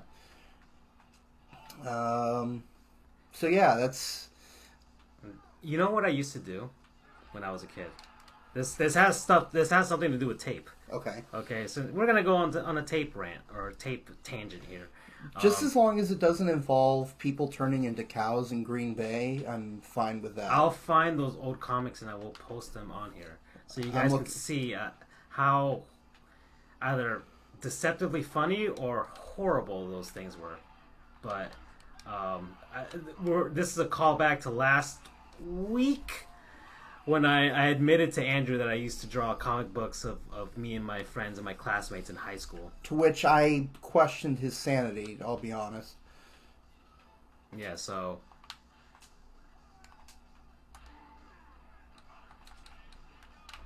Yes! Yes, Edgerrin James, former Hurricane. There we go. Yeah, so... look, I was really obsessed with sports when I was a kid. Like, I would actually take my toys and I'd like design baseball fields and football fields and even hockey rinks, even though I wasn't that big of a hockey fan. And thank you. And basketball courts. And I take, paper. I'd like, this is why I'm such a logophile. I don't know if that's a word, but it's a word now. I think that is a word, though. Logophile. Okay. Like, it's because of, I used to actually, like, design my own, like, little fields and stuff, play with my toys. They were the baseball players. I would actually draw the graphics, like, the fields and stuff. I would print out the logos and things like that and place them, like outfield walls or rinks, like dasher boards on a hockey rink and stuff like that. Mm-hmm. Like, so that would require a lot of tape because I would need to stick things. Okay. And so I would use invisible tape like crazy, dude. Like, I'd ask my parents, like, when we go to, like, the supermarket or whatever, like, I need more tape because my paper mache stadium is falling apart, and I need to kind of reinforce it. So, man, I just have a lot of good memories with invisible tape now, man. And so kudos to Scotch and other tape manufacturers. I don't know how many other tape manufacturers there are. Probably a few. But kudos to you guys. You guys... Oh, and to clarify, it doesn't dispense duct tape. It's the brand duct tape. Oh. As in That's as in the waterfowl. Oh, I'm like, that's what... Okay. So it's not duct tape. It's not duct tape. Duct tape. D-U-C-T. It's the brand duct tape. D-U-C-K. Correct. Okay. So it's that brand, but the tape is not. It is not tape. duct. It is. It's like regular, clear packing tape. Okay, packing tape. Okay. I guess I should clarify. Oh, okay. No, yeah, that's good because I actually thought like you were like really like packaging your boxes with like duct tape. Like that's pretty strong, dude. Okay. I thought like and that they get pretty sticky and yeah. They leave residue, like a lot of residue. It's basically what Scotch tape does, that clear stuff, but it's duct tape. Okay, but you just like that brand a lot better than the Scotch version of it. It works better than the Scotch version. Okay, so if you're out there, you're gonna do some moving, or you need to put some stuff in storage, what have you. Andrew Sagona, to the duct tape company, he's plugging their tape gun. Okay? And yeah, kudos to tape manufacturers, man. You guys are the real MVPs. I remember more tape stories. Okay. I remember, so in high school, I was part of the magnet program, which is, I guess, like a thing. I don't know if they do it in other states, but I know in Florida.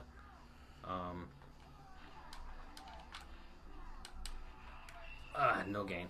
I know in Florida, like, basically, you go to a school that's close to your region.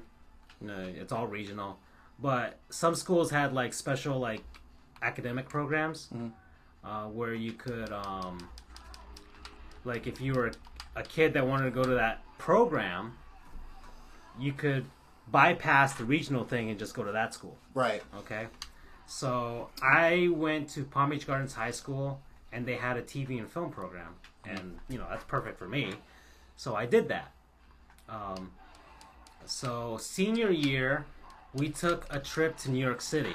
Really? To see the studios.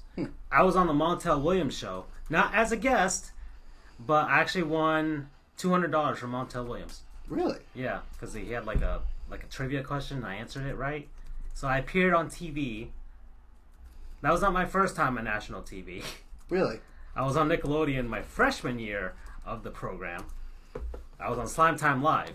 But that has nothing to do with tape. Lucky person. That has nothing to do with tape. Okay? So the studios that we were visiting, so this is around circa 2005, okay? Mm-hmm. So just right about the advent of high definition television. Mm-hmm. So we visited I think it was ABC, the ABC studios in New York. And we were looking at the sets. The sets are, for anybody who's not privy to television studios or anything like that, whatever. Television studios are much smaller than what you think they are. Mm-hmm. Okay, like it's a very small space, even though it looks like it's massive on TV.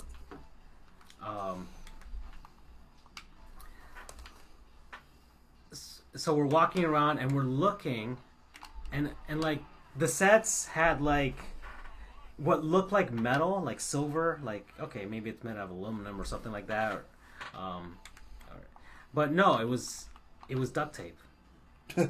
Like they're like, yeah, and they literally told us, yeah, we use duct tape instead of metal because metal, somebody has to fashion it and weld it or whatever, so why not just use duct tape? Nobody's gonna notice, nobody's gonna tell, nobody's gonna be able to tell like that's not metal. They think it is, but it's not. I think we're going to be getting Nickelodeon lawyers in here. No, this is ABC, so this is Viacom. ABC lawyers, Disney lawyers. Okay, well, I just went to Disney World, so Mickey shouldn't be too angry at me. Right, but you're giving away a lot of their secrets here. So. Well, it was their secrets. Now it's not. Oh, is it? Because they were basically telling us, like, yeah, this is made out of tape, but we have to actually change the whole set now because high-definition television, people are going to be able to tell that that's duct tape, that's not real metal. So all the TV stations everywhere, all over the country, local, national, what have you, had to change their sets, right, to basically actually look good, because of the advent of HD. So that's a pretty nice little, because of tape. Well, not because of tape, but because of HD. But it's another tape story that I have there. You have very interesting stories. I'm a weird dude. Mm-hmm. I thought I was weird. as you do not refute that. Oh, Edrin, thank you. But yeah, speaking of weird things, Le'Veon Bell. Yep. He's unit lost Mm-hmm. for the season, not due to injury, but just due to the fact that he could never, I don't know if you can say come to terms, but he just never showed up anymore. Did you see what his teammates did No. today? I guess it was today. I think it was today, or was it yesterday? I don't know.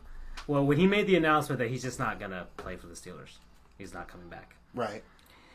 His teammates raided his locker. Get it? Yeah! Thank you! There's the Peyton Manning. That guy's got some potential there. Okay. His teammates raided his locker room. They took everything. His shoes, everything. Everything is gone. He's not coming back. He can't come back. He can't go back to Pittsburgh at any point. Okay, he is banned from the city.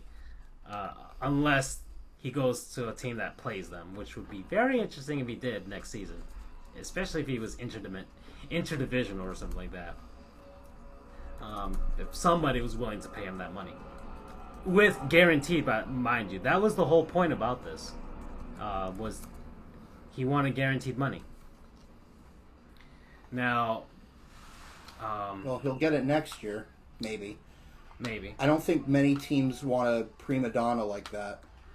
You would be surprised, dude. I could see the Dallas Cowboys. They love prima donnas over there. That's true. I don't know where you stand on the side of players holding out for Depends on the contracts. situation. It depends? Okay.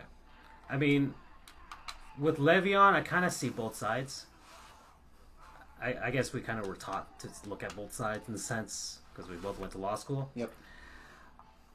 I can see why he would want a guaranteed contract because of the fact that I don't know if you saw, if anybody out there knows of 5 Points vids. I love 5 Points vids. Okay, he's a sports YouTube vlogger poster. Who, by the way, is sponsored by SeatGeek. SeatGeek, if you somehow hear this, we would like to be sponsored by you. We use your product all the time. Yes, we do. I guess that's also technically a non-sponsor of the week. Is SeatGeek. That's true. So he actually had a video about the average length of the careers of the 4 major sports and other sports. Right. Outside of that, the average career length and average career or at least yearly earnings or whatever. Mm-hmm. And the NFL is not surprisingly the shortest. The shortest. I think it was 3 years. But it makes sense. But it makes sense in very a lot of aspects. The nature of the game, just the injury factor alone.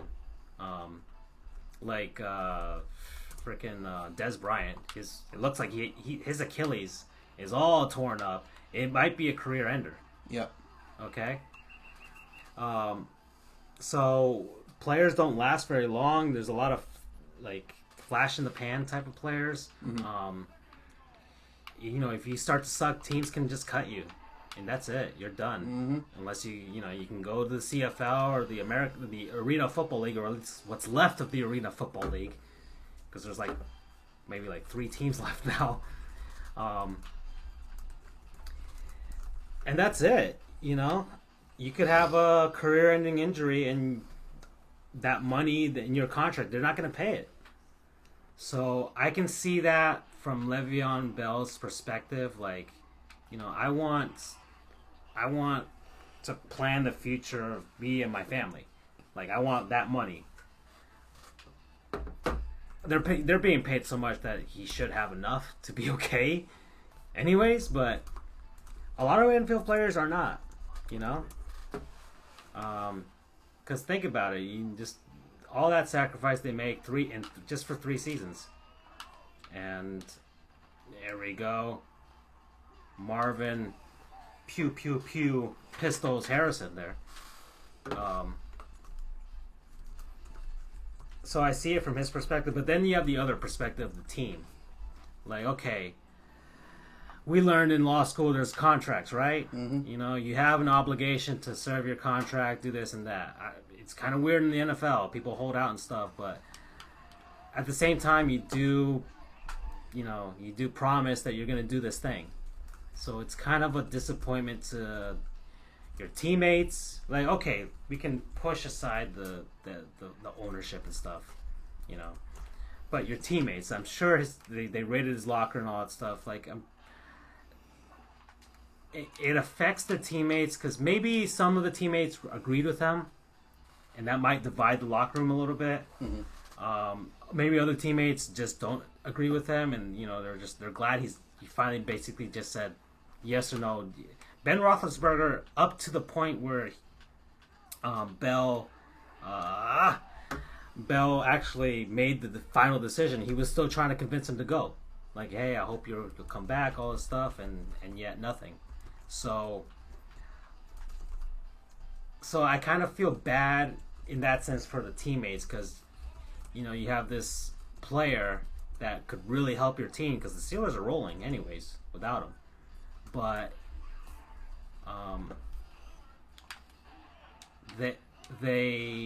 you let them down. You let them down, and I think there's a fine balance, and. Mm-hmm.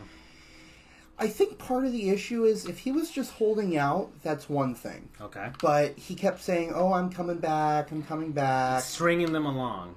Right. And, not just saying that, but also telling them, I am definitely going to be back this week. For the last 3-4 weeks, he's been doing that. I think that more than anything is what ticked off the players, because they understand holdouts. Yeah. Yeah, because it happens all the time. In the NFL, it happens all the time. How did I miss you?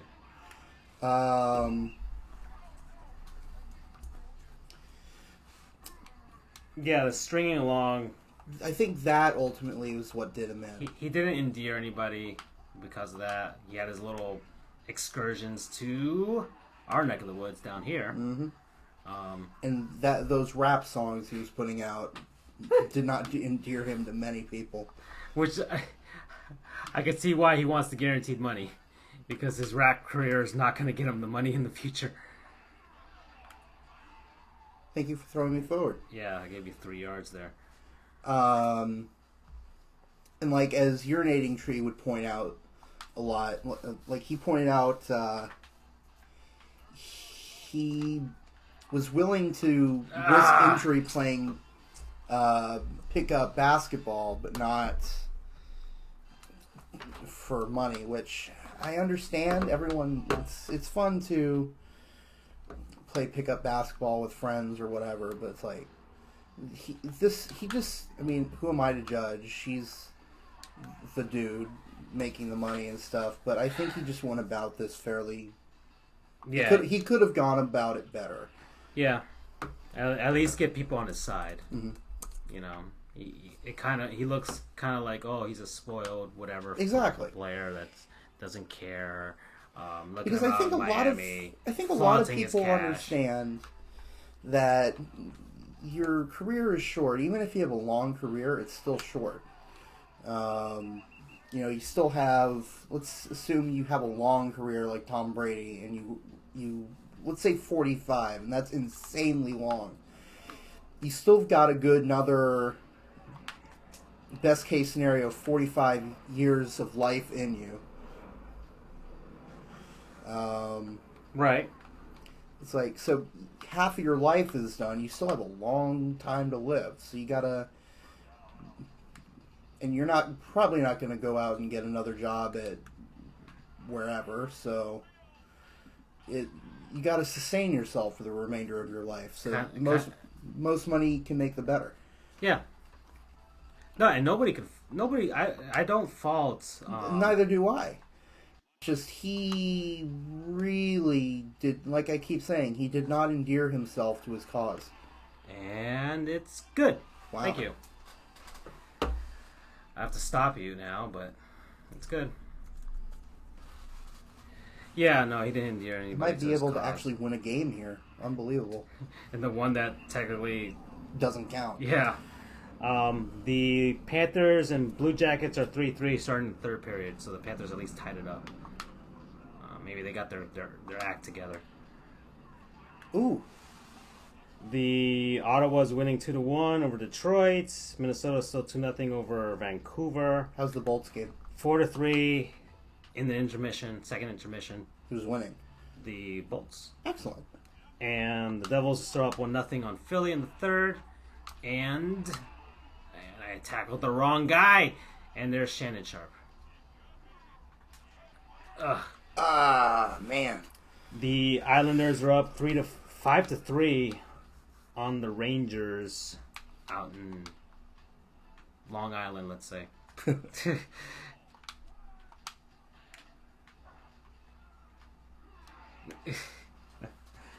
All right, so how's that football game going? 14-3 Green Bay right now over the Seahawks. Yikes. So Aaron Rodgers is having a fun time right now. He didn't have really a good game. Like I said, he didn't have a really great game against the Dolphins. He didn't need to. Mm-hmm. But I think he really knows that he has to turn it on against Seattle. Yeah. And once again, the Packers played at a competition. Toledo 56-27 over Kent State. It's over? No, it's still going. Oh, dear Lord. Get it! Oh, righty. I still have almost the entire field to go, but I at least have the ball. Mm-hmm. And you didn't score a touchdown, which would have probably put the game away. But no game. Let's see. The NBA has one game right now, and it's a good one. The Warriors and the Rockets. The Carmelo-less Rockets. Yes! Oh!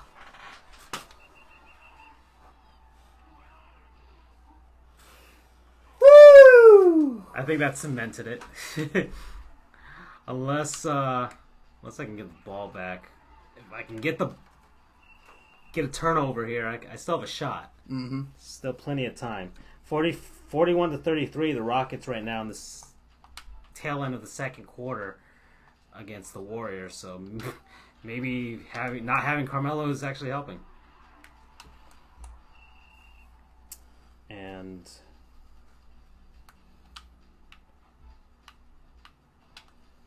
okay, yeah, I'm just gonna go with that. Go. No. Yeah, I think you got this, dude. Well, unless I can get like an interception or a fumble. I'm not counting my chickens till they hatch. Okay. Ooh. See, that could have been a pick right there. Yeah, and your guy was on fire too. Mm-hmm. Yeah, we're just gonna go zone blitz at this point.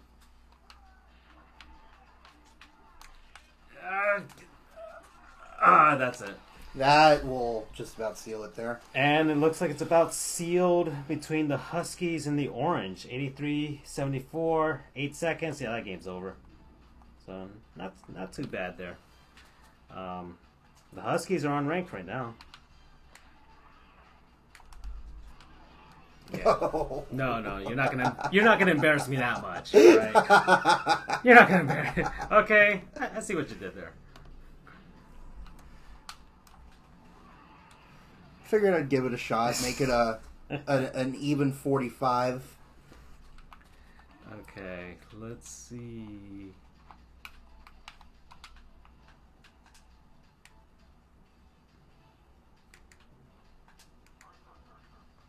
First and 30. Let's go.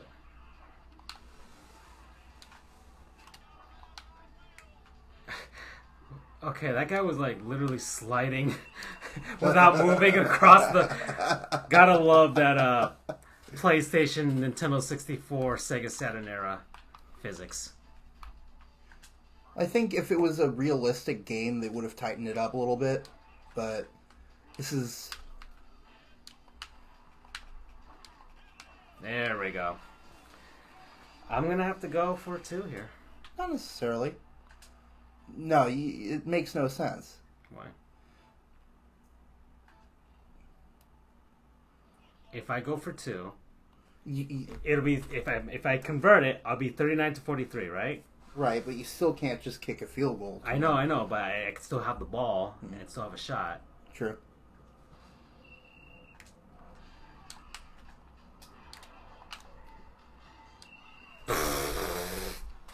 Never mind. Forget it. Does it even matter? Does it even matter? I'm just gonna pull my players away.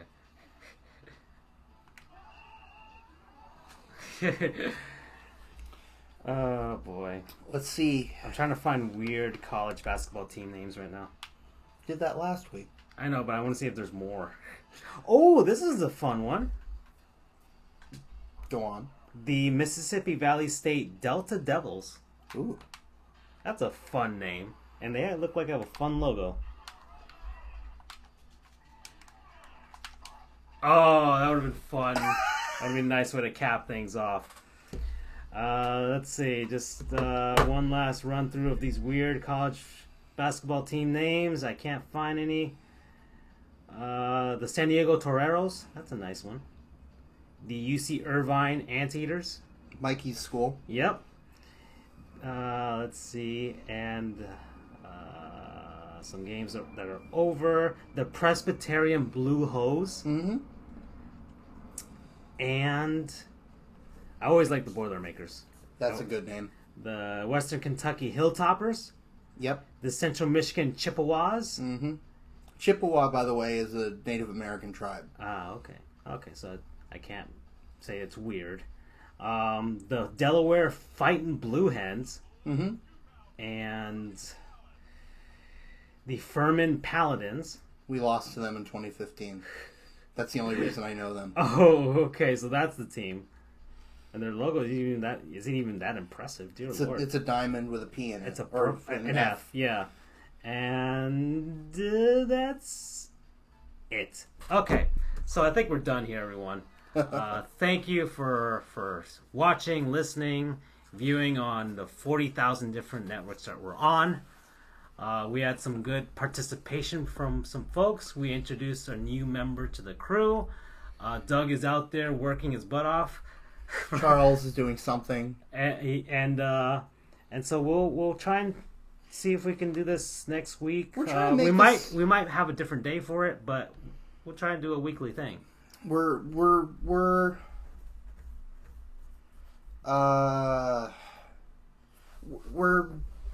judging. We're trying to take the pulse here of what day we should do it. Like Thursday has worked well for us, but you've got Thursday night football, you got a lot of college football on, a lot of sports, so we're kind of getting buried here.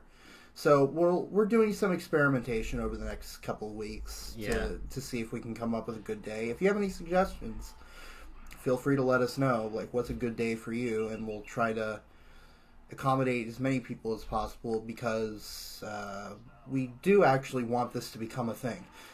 No, and honestly, I've been having a ton of fun with it. Like, I actually look forward to this, to doing this, like, during the day. Yeah. It's tough. We have to coordinate our schedules a bit. Yeah, but, I might be traveling, or Andrew might be traveling, and Doug seems to be working. Charles is literally, like, a few counties away. So we try and figure it out, but, but we actually have been able to make it work. Yeah, and we're gradually improving everything from the graphics to the sound to the gaming itself, to whatever topics we come up with to talk about, new segments and stuff. So this has been really fun. I think this is a good time to go out. We'll try to think of a new game next week that we could play. Maybe something that's not football. And hey, as I said, if you have suggestions, let us have them. It's as much as it's the two of us playing games and having fun and blowing off steam. We want to get audience feedback and stuff and see how good we can make this thing. So thank you to our viewers, for Charles and Doug and Andrew from Francisco. Have a good night, or a good morning, or good afternoon, wherever you are in the world, because we are worldwide. And we'll see you next week, hopefully. Arrivederci. Really? Yes. Okay.